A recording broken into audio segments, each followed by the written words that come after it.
No one was ever meant to uncover this. The receipt itself was more like a specter, a fragile, brown slip tucked away inside the binding of an 1849 tax ledger. It stayed hidden for more than 170 years, a secret preserved by dust and the quiet complicity of institutions, until now. On the morning of April 11th, amid the heavy, mosquito-laden humidity of Augustine Parish, Louisiana, a transaction took place, one deliberately meant to vanish from memory. A young man, barely 19, was sold on the courthouse steps. His alleged crime was never formally documented. The price was set at 17 cents.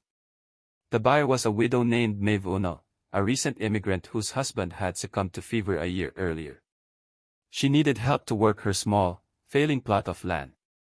To her, he was simply a boy, a bargain born of some misfortune she couldn't begin to understand. She handed over 17 copper pennies, marked the deed with a shaky X, and led him away. She never knew his real name wasn't Kalin. She never knew the crime he was accused of was fabricated, a carefully staged piece of theater. And she never, ever knew that just 3 months earlier, he had been secretly married. How does a story like this simply disappear from history? What were we never supposed to learn? The truth wasn't merely buried in some archive, it was systematically wiped from existence by a man with the power to bend reality to his will. He didn't just want the boy broken. He wanted him annihilated, reduced to a mere footnote on a receipt for 17 cents. A human life, valued at less than a handful of nails. The silence that followed wasn't accidental, it was orchestrated. The man behind this chilling piece of human theater was Judge Alistair Finch. In Augustine Parish, his word wasn't just law, it was scripture. He was a figure carved from granite and swamp shadow, his family having controlled the parish's legal and financial veins for 3 generations. His authority was absolute, not because of the land he owned, though it stretched to thousands of acres, but because he controlled the very definition of truth. He presided over the court, appointed the sheriff, and held mortgages on half the town's businesses. To cross Judge Finch wasn't just to risk your livelihood, it was to risk your very existence. He could have a man's name struck from voter rolls, his credit dissolved, his property seized on a forgotten technicality. He was a king in all but name, and his kingdom was one of suffocating order where everyone knew their place. The boy Kalin had been one of his acquisitions, not born on his plantation, but purchased years earlier from a passing trader out of Virginia. He was quiet, unusually sharp, and carried a stillness that unnerved the other slaves while fascinating the judge. Finch didn't see him as a person, but as a beautiful, intricate chess piece.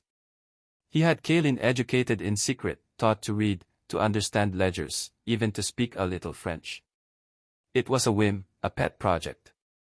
The judge enjoyed owning something no one else had, a mind he had personally cultivated, a soul he believed he had authored.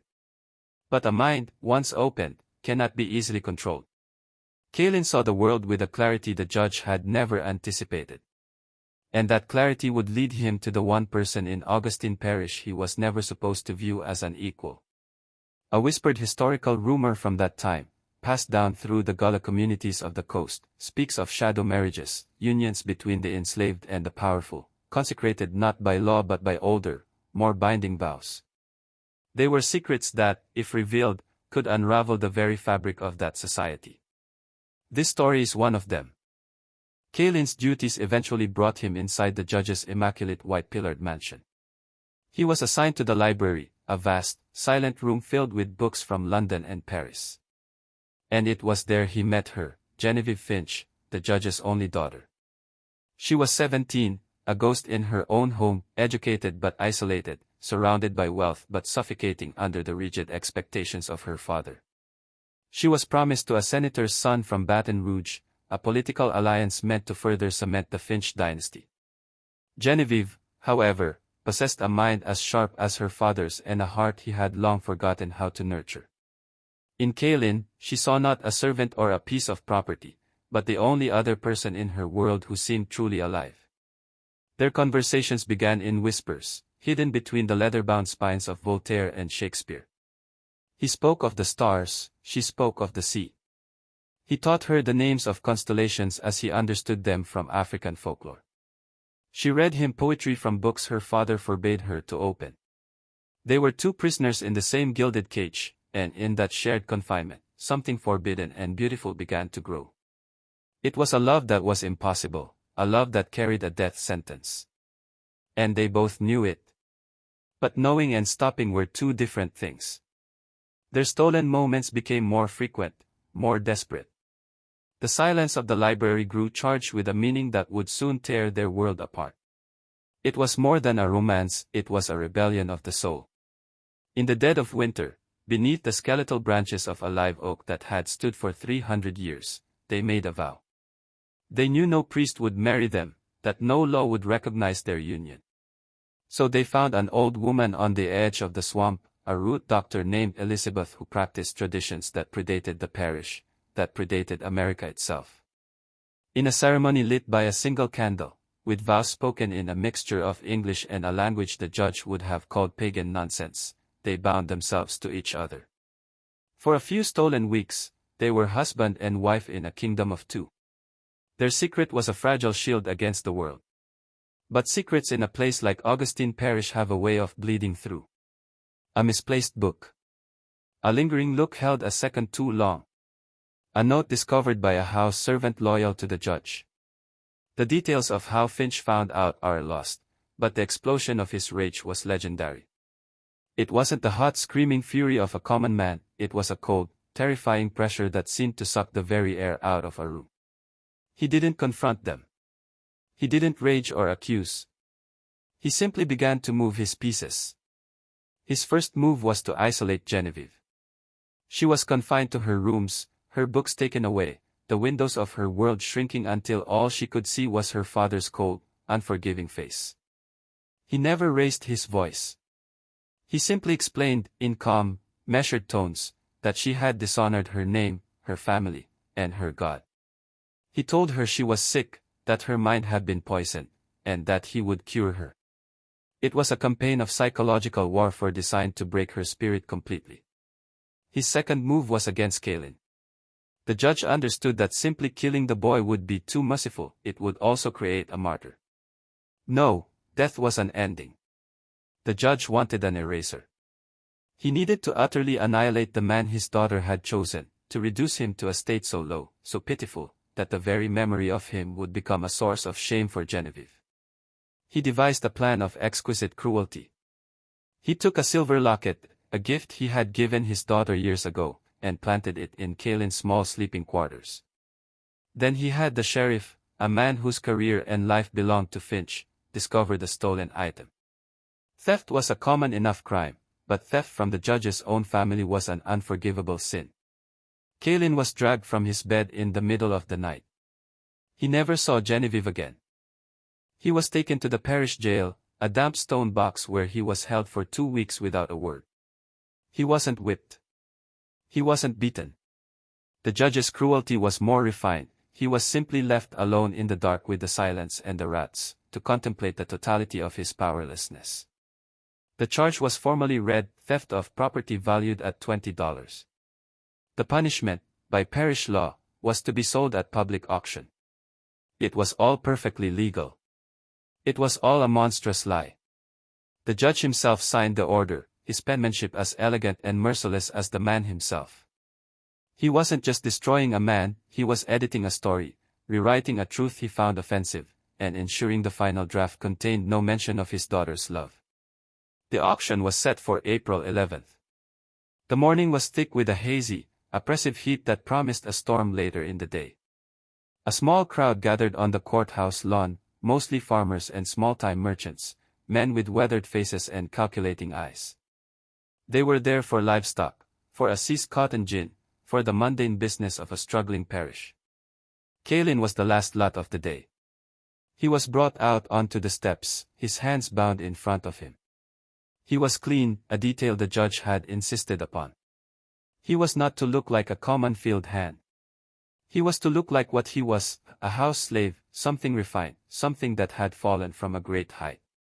The auctioneer, a man named Bartholomew who owed Judge Finch a significant debt, began the proceedings. He didn't describe Kalin's skills, his literacy, his intelligence. He simply stated the charge and the judgment. Then he announced the opening bid. "The court sets the price," he bellowed, his voice straining, "at 17 cents. A confused murmur rippled through the crowd. 17 cents. It was an insult. It was a joke. An enslaved man in his prime, even when accused of theft, was worth hundreds, perhaps $1,000. A price this low meant one of two things: either the man was secretly deceased and dying, or this was something else entirely. It was a signal. The smarter men in the crowd understood immediately. This wasn't a sale, it was a ritual, a public shaming orchestrated by an unseen hand. To bid would be to interfere, to involve oneself in the affairs of the powerful. And in Augustine Parish, no one was foolish enough to do that. The silence stretched, thick and uncomfortable. It was in that moment of suffocating silence that Mave Oonnell, the widow, made her move. She didn't understand the politics. She didn't recognize the invisible lines of power shimmering in the air. All she saw was a boy who looked lost and a price she could actually afford. Her husband had left her with 3 acres of unplowed land and a debt at the general store. For 17 cents, she could have a helper. It was simple, desperate arithmetic. She pushed her way through the small crowd, her shawl pulled tight around her shoulders despite the heat. "I'll take him," she said, her voice thin but clear. 17 cents. The auctioneer, Bartholomew, looked stunned. He glanced nervously toward the courthouse, where he knew Judge Finch was watching from his office window. This was not part of the plan. The plan was for Kalin to stand there unsold until the auction ended, a piece of human refuse no one would touch. He would then be remanded to the parish work farm, a place from which no one ever returned healthy. But a bid had been made, a legal, public bid. To refuse it would be to break the very laws the judge claimed to uphold. Bartholomew hesitated, sweat beading on his forehead. 17 cents from the widow, he called out, his voice cracking. He looked around, praying someone would counter, would do something to stop this unforeseen complication. But the crowd remained silent, their faces a mixture of pity and fear. They knew what this woman did not: she wasn't just buying a slave.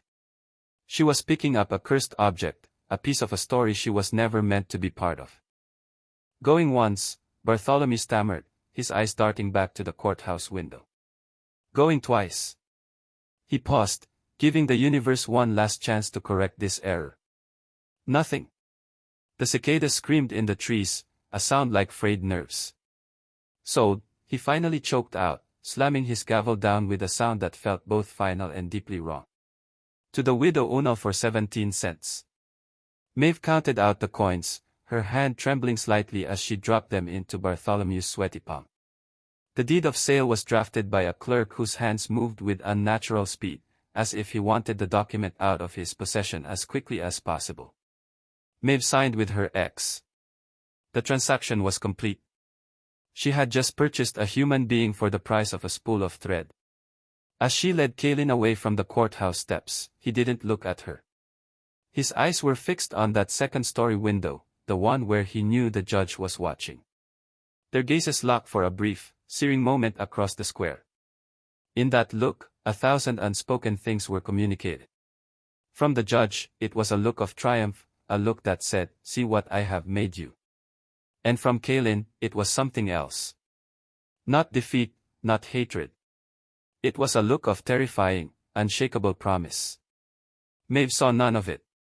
She was just a poor widow who had made a desperate bargain. She had no idea she was now the keeper of a king's ruined treasure, the accidental guardian of a secret that could still burn Augustine Parish to the ground. She was taking him home to her small dusty cabin, never knowing she had just bought a man who was married to the most powerful man's daughter. The cruelest lies are often told in silence. This quote, attributed to the philosopher Robert Louis Stevenson, perfectly captures the atmosphere of the Oonnell cabin in the days that followed. Mave didn't know what to do with Kalin. He was not defiant, but he was absent. He worked from sunup to sundown, clearing the stubborn clay-packed soil, his movements efficient and tireless. He did everything she asked of him, his obedience so absolute it was unsettling. But he never spoke unless spoken to, and his eyes held a haunted, distant quality, as if he were looking at a world only he could see. Mave tried to talk to him. She asked about his life before, a question he answered with a simple, "I was in service, ma'am." She asked if he had a family. He just shook his head. The silence in the cabin was heavier than the humid air outside. It was a silence filled with his unspoken history and her unasked questions. She was a simple woman, devout and kind-hearted. The institution of slavery had always been an abstraction to her, a thing that happened on the grand plantations, far from her small life. Now it was sitting at her rough-hewn table, a living, breathing enigma. She found herself watching him, trying to piece together the puzzle. His hands, though calloused now from farm work, were not the hands of a field laborer, they were long and slender. The way he carried himself, even in his worn-out clothes, had a grace that seemed out of place. One evening, she saw him staring up at the night sky, his lips moving silently. He wasn't praying, he was naming the stars. The judge, meanwhile, was consumed by a quiet, festering rage. The widow's interference had spoiled the perfect symmetry of his revenge. Kalin was supposed to disappear into the anonymity of the parish work farm, a place of slow, grinding oblivion. Instead, he was living just 2 miles away, a constant living reminder of his daughter's betrayal.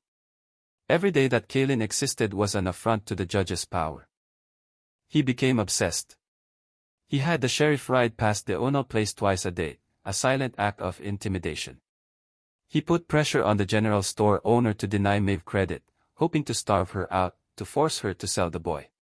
But Mave was resilient, and the small community of poor farmers, who held no love for the judge, began to help her in small ways. A sack of flour left on her porch, a few jars of preserves. They saw it as a quiet act of defiance against the man who held them all in his grip.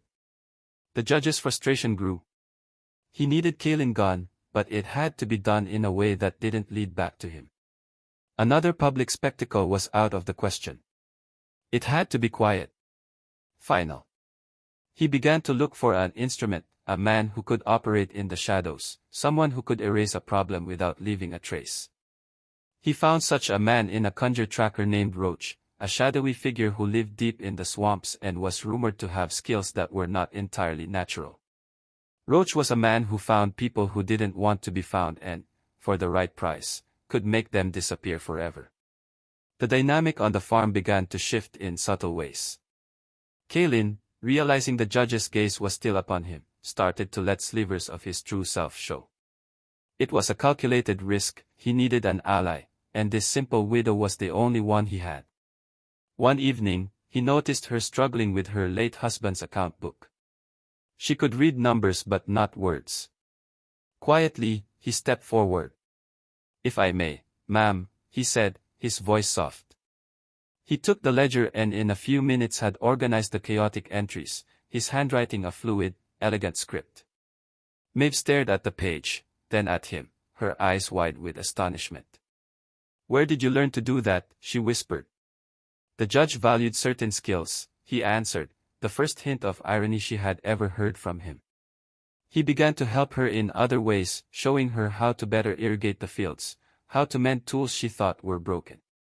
He was not just a laborer, he was an architect of survival. A bond, fragile and unspoken, started to form between them. It wasn't friendship, not yet. It was the weary respect of two people clinging to the same piece of driftwood in a vast, hostile ocean. Mave began to see him not as 17 cents worth of muscle, but as a man of profound and mysterious depth. And with that realization came a terrifying thought: whatever he had done to incur the wrath of Judge Finch, it must have been something extraordinary.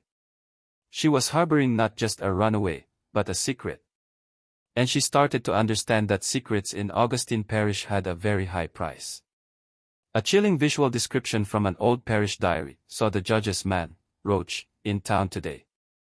He does not walk like other men. He glides, silent as a water moccasin. His eyes are the color of swamp mud, and they see everything you try to hide. This was the man who now began to circle Mave's small farm. Kalin felt his presence before he ever saw him. It was a change in the air, a stillness in the woods that felt unnatural.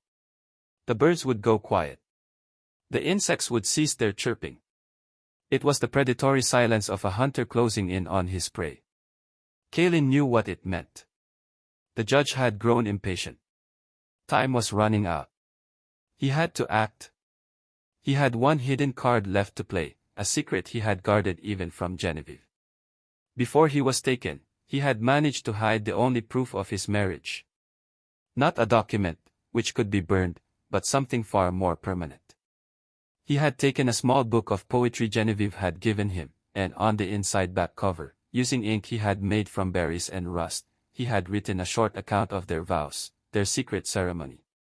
He had signed it.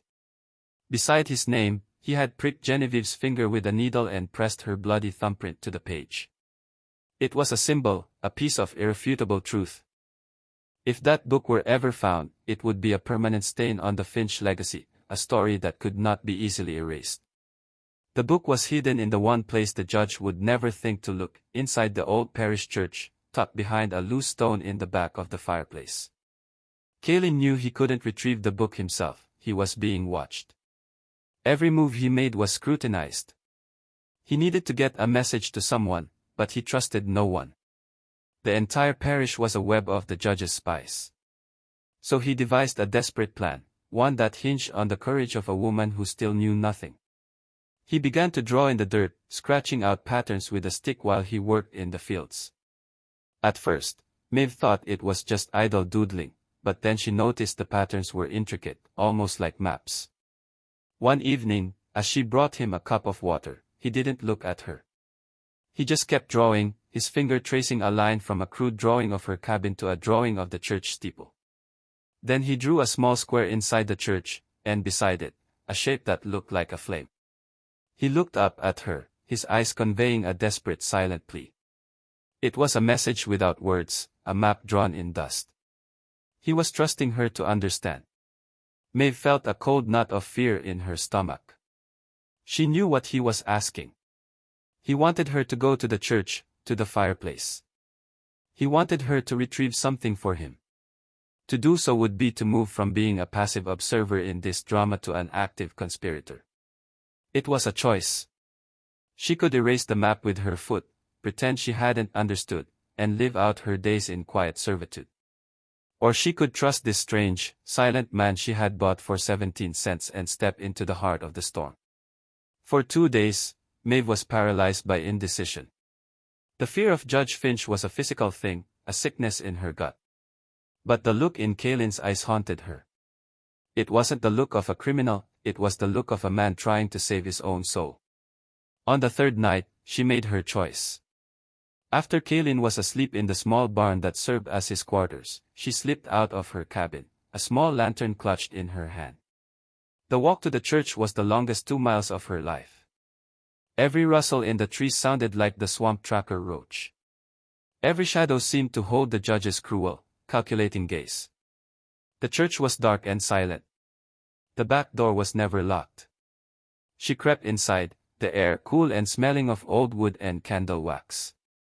She found the fireplace, her heart hammering against her ribs. Her fingers, rough and callous from farm work, searched the stones in the dim lantern light. She found it, a single stone that was slightly loose.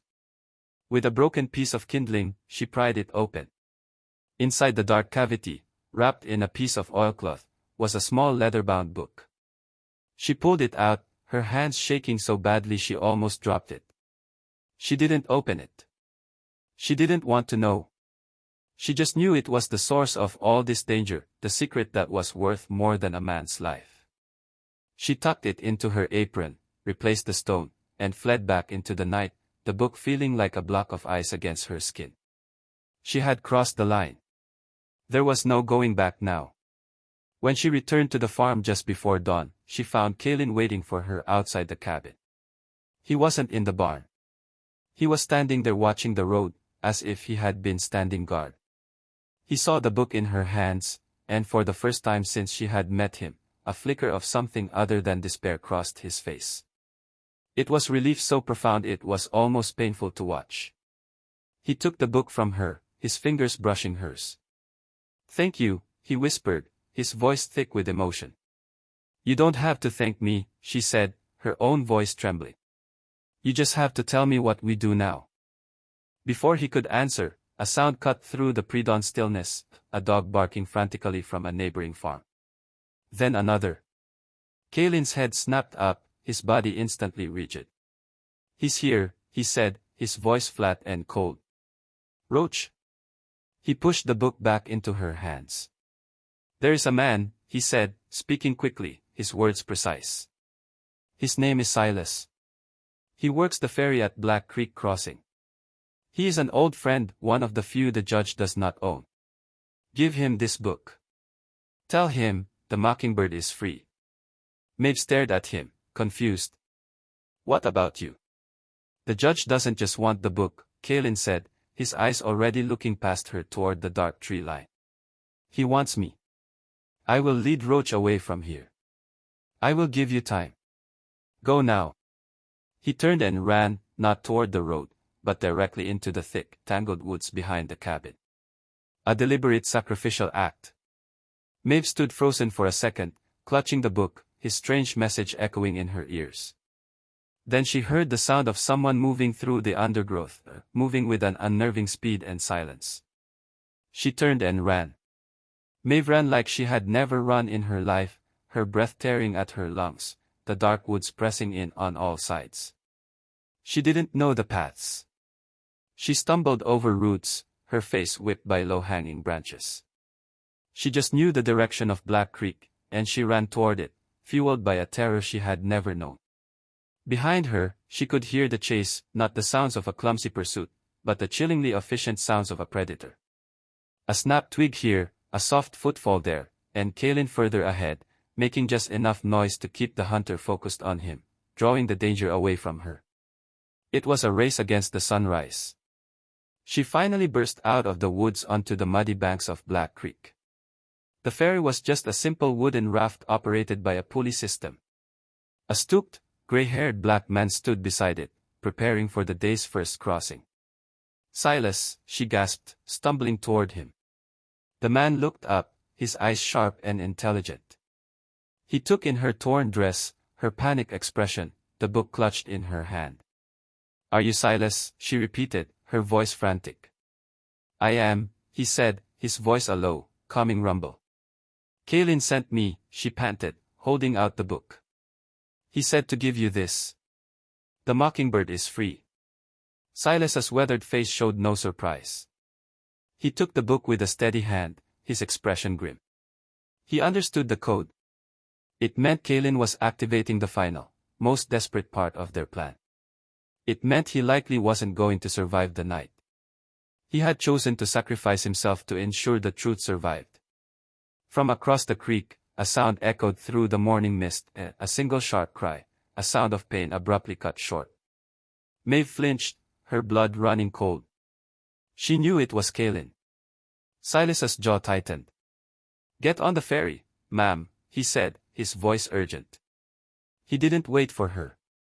He untied the rope and began pulling them across the churning brown water, his old muscles straining with the effort. As they reached the middle of the creek, they saw him. Roach the tracker emerged from the tree line on the opposite bank.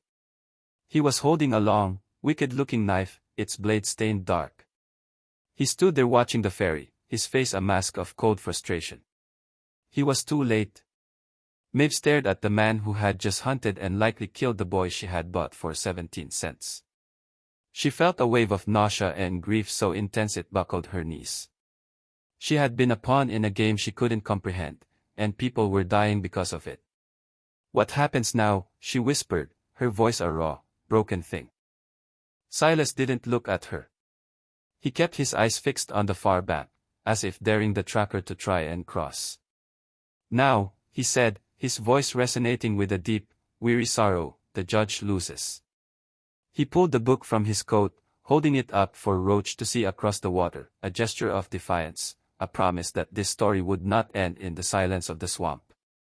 Roach simply turned and melted back into the woods. His mission, both a success and a catastrophic failure. They reached the other side of the creek, a land that felt like a different country, a place where the judge's immediate power could not reach. Silas secured the ferry and led Mave to a small hidden cabin a short walk from the bank. Inside, an oil lamp cast a warm glow on a simple room. Silas placed the book on the table with a reverence that surprised her. "You are safe here for now," he said. "Who are you?" Mave finally asked. "Really?" "I knew Kalin's mother," Silas began, his voice dropping low, taking on the quality of a confession. "Years ago, before the judge bought her. We were from the same place in Virginia. I promised her I would look out for her boy." He paused, his gaze distant. "I failed. I stood by and did nothing for years, too afraid of what the judge could do. Kalin knew I ran this ferry. He knew I had connections to people who help others disappear. The Underground Railroad. He contacted me weeks ago, before any of this happened. He had a feeling the judge knew his secret. We made a plan, a desperate one. Getting him out was one thing, but he refused to leave without the proof. Without this book." He tapped the cover. He said, "A man's life is temporary, but the truth can be permanent if someone is brave enough to protect it." He finally looked at her, his eyes filled with a profound sadness. He didn't think he would survive. "He made me promise that if he sent the signal, I would get the book north, no matter the cost. He sacrificed himself so that one day everyone will know what Judge Finch did to his own daughter." Mave finally broke. The tears she had held back for days, for weeks, finally came, a storm of grief for a boy she barely knew, but whose courage had shattered her world. She wept for his lost love, for his stolen life, for the sheer monstrous injustice of it all. Silas let her cry, his silence a respectful witness to her sorrow. When she was finished, her body aching with the force of her sobs, she looked at the book on the table. "His wife," she said, her voice barely a whisper. "The judge's daughter. What happened to her?" Silas's face hardened. "After the judge locked her away, he brought in a doctor from New Orleans, a man who specializes in female hysteria. They declared her mentally unfit, a danger to herself. She was sent to an asylum in Mobile, a place people go to be forgotten. She's a prisoner, same as Kalin was. The judge didn't just take her husband, he took her mind, her freedom, her very name. As far as the world knows, Genevieve Finch had a nervous breakdown and was sent away for her health. The story is neat, clean, and utterly false. The cruelty of it was breathtaking. It was a murder of the soul, a perfectly legal and socially acceptable form of annihilation. The judge hadn't just erased Kalin, he had erased his own daughter, turning her into a ghost long before she was dead. Now Mave understood, the 17 cents, the auction, the tracker. It was all part of a meticulous evil masterpiece of control, and she, the ignorant widow, had stumbled onto the stage and ruined the final act. "What's in the book?" Mave asked, her voice barely a whisper. Silas opened it carefully. He turned to the inside back cover.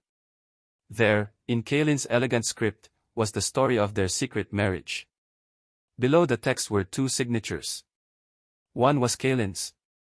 The other was not a signature, but a small brown-red smudge, a bloody thumbprint. "Genevieve's mark," Silas said softly. "He told me about it. Proof that she entered the vow of her own free will. In the right hands, this book destroys the judge's entire narrative. It proves he manufactured the theft charge. It proves he institutionalized his own daughter to cover up a truth he couldn't stomach." He closed the book. "My contacts will get this to abolitionist publishers in Philadelphia. It will be printed. The story will be told. It won't bring Kalin back. It might not even free Genevieve, but it will be a crack in the judge's throne. It will be a fire that he can never completely extinguish." He looked at Mave, his expression serious. "But you can't go back to Augustine Parish. Ever. The judge will never stop looking for you. You're the loose end, the witness who knows the whole story." Mave thought of her small farm, the only home she had. She thought of her husband's grave. It was all gone, wiped away by a history she never asked to be part of. She was adrift, a refugee from a secret war. "Where will I go?" she asked, the question hanging in the air like smoke. "North," Silas said. "We'll get you to a safe place. A new life. It's the least we can do." It's what he would have wanted. And so Mave Oonnell disappeared, aided by Silas and the quiet, determined network of the Underground Railroad. She traveled by night, hiding in barns and secret cellars, moving steadily north until the Spanish moss of Louisiana was just a bad memory. She changed her name, cut her hair, and became someone else, a woman with no past. The book traveled with her, a sacred, dangerous relic passed from one steady hand to another until it finally reached Philadelphia. In the spring of 1850, an anonymous pamphlet began to circulate. It was titled A Parish of Lies, and it told the story of a powerful Southern judge, his daughter, and the educated slave he destroyed to protect his family's name. It didn't name Judge Finch or Augustine Parish directly. To do so would have been too dangerous for the printers, but the details were specific enough that those in power in Louisiana knew exactly who it was about. The story was dismissed by the mainstream press as abolitionist propaganda, but the damage was done. The whisper had started. The crack in the throne had appeared. The judge's power, which had once seemed absolute, now had a boundary. He became more reclusive, more paranoid, seeing betrayal in every shadow. He spent a fortune trying to find the source of the pamphlet, hunting for the widow who had vanished, but he found nothing. He was fighting a ghost. The truth, once released, could not be recaptured. What of the others? Judge Alistair Finch died in 1863, not from a bullet in the war that tore his world apart, but from a stroke, alone in his grand library, surrounded by the books that had been the backdrop for his daughter's forbidden love. They say in his final years, he would rage at unseen figures, his mind consumed by the enemies, real and imagined, who had tarnished his perfect legacy. Genevieve Finch remained in the asylum in Mobile for the rest of her life. She died in 1888. The official cause of death was pneumonia, but the asylum records note that she spent her last 40 years in a state of quiet, detached silence, never speaking a word to anyone. Whether her silence was a result of the asylum's brutal treatments or her own willed act of eternal mourning, no one knows. She became the ghost her father had always wanted her to be. Roach the Tracker disappeared back into the swamps. His name appears one last time in the historical record in a sheriff's report from 1854. He was found dead, floating in a bayou, his body bloated and unrecognizable. The report lists the cause as an alligator attack, but old rumors persist that someone caught up with him, that a debt from that night on Black Creek was finally paid. Silas continued to operate his ferry, a quiet, unassuming man helping countless others find their way to freedom, his own act of atonement lasting a lifetime. And Kalin, his body was never found. Roach likely buried him in an unmarked grave deep in the swamp. Another soul absorbed by the dark Louisiana soil. He was erased just as the judge intended. But his story, the one he died to protect, survived. It became a quiet legend, a cautionary tale whispered by those who knew the truth. It was a testament to the fact that you can silence a person, but you cannot kill an idea. You can bury a body, but you can't bury the truth. Not forever. The widow, Mave, who lived to be an old woman in a small town in Ohio, never spoke of what happened. But they say she kept a small, worn-out pamphlet in a locked box until the day she died, the story of the boy she bought for 17 cents. The boy who was secretly a husband, a rebel, a king in a world that refused to see him. If you visit Augustine Parish today, you will find no official record of any of this. The Finch family name is still on the courthouse, on the library. History, as it is written, is the story of the winners. But if you go down to Black Creek Crossing, some of the old folks might tell you a different story. They'll tell you about a ghost who sometimes walks the woods looking for a book. They'll tell you about a love that was stronger than the law, and about a truth that cost everything. If you've come this far with me down this dark and hidden path, comment "The Mockingbird is free" below. You're not just watching a story anymore. You're becoming a keeper of it, a witness to a history that was deliberately erased. It's a heavy burden, isn't it? To know something that was meant to be forgotten. The receipt for 17 cents sits in a university archive now, a historical curiosity. Most who see it just see a strange, sad transaction from a brutal era. They see the price and they shake their heads at the cruelty. But they don't know the truth. They don't know the story behind the ink. They don't see the ghost of a secret marriage, the cold fury of a powerful judge, or the impossible courage of a woman who chose to trust a stranger. They don't know that those 17 pennies were the price of a king's ransom in love and rebellion. They see a receipt for a slave. But you see a declaration of war. A war fought in whispers, in hidden books, and in the hearts of those who refuse to be erased. It's a reminder that the most important histories are often the ones that leave the faintest tracks, the ones you have to dig for. The ones you have to fight to keep alive. The ones that powerful men tried to bury under the weight of their laws and their lies. The system that allowed a man like Judge Finch to exist, the one that made his actions perfectly legal, was not just a collection of laws. It was a psychological prison. It was built on the idea that some people were objects, that their lives and loves had no value except what was assigned to them by their owners. Kalin and Genevieve's crime wasn't theft. And it wasn't just love. Their crime was believing they were equals. Their rebellion was the act of seeing the full humanity in each other. That was the one sin the judge, and the entire world he represented, could not tolerate. Because if a slave and a master's daughter could be husband and wife, if they could be bound by a vow that transcended law and property, then the entire foundation of their society was a lie. It would mean that power was just a construct, that social order was a fragile fiction, and that the chains were not just on the wrists of the enslaved, but on the minds of the enslavers as well. The judge had to destroy them, not just to punish them, but to protect his own sanity, to reinforce the walls of the reality he had built around himself. His cruelty wasn't just an act of revenge, it was an act of desperate self-preservation. He was trying to kill a truth that threatened to expose him as a fraud, a king ruling over a kingdom of ghosts. Think about the widow, Mave.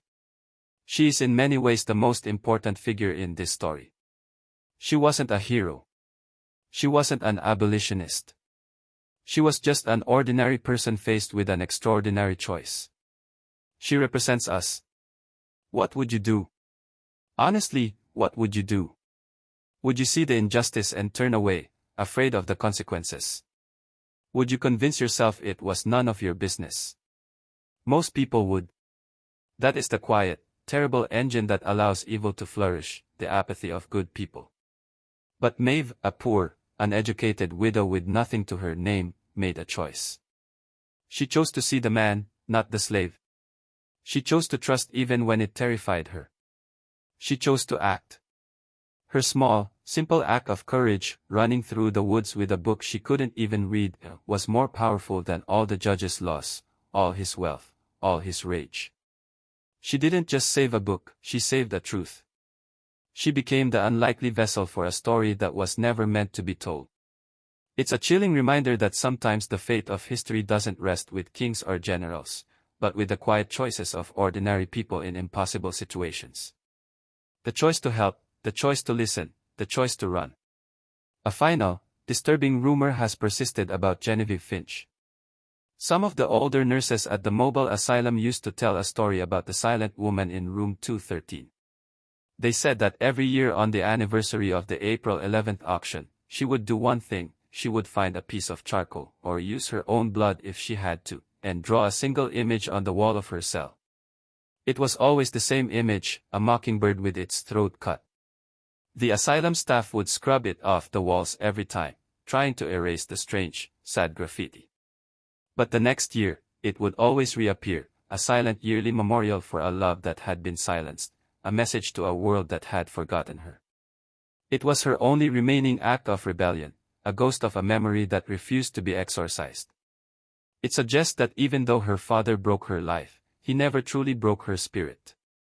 The love she had for Kalin was still there, buried so deep that 40 years of institutional brutality couldn't touch it. It was her own book, written on the walls of her prison, a story told in silence and blood. A final testament to the man she had married.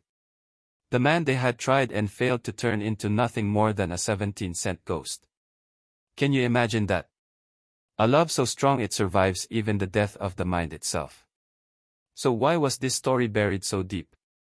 Why would generations of historians and archivists who found pieces of it choose to ignore it? Because it doesn't just indict one man, one judge in a forgotten parish. It indicts the entire system he represented. It reveals the law not as a tool of justice but as a weapon of control. It shows how easily bureaucracy and legal procedure can be used to commit acts of profound evil, all while maintaining a veneer of civilization. This story is dangerous.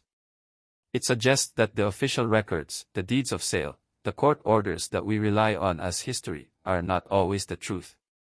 They are often just the narrative written by the powerful. The real history is in the whispers, the rumors, the anonymous pamphlets, the drawings on an asylum wall. The real history is what they tried to erase. The sale of Kalin for 17 cents wasn't just cruel, it was a perversion of the very idea of value. It was an act of economic and spiritual warfare designed to prove that a man's worth could be dictated, that a soul could be priced and found wanting.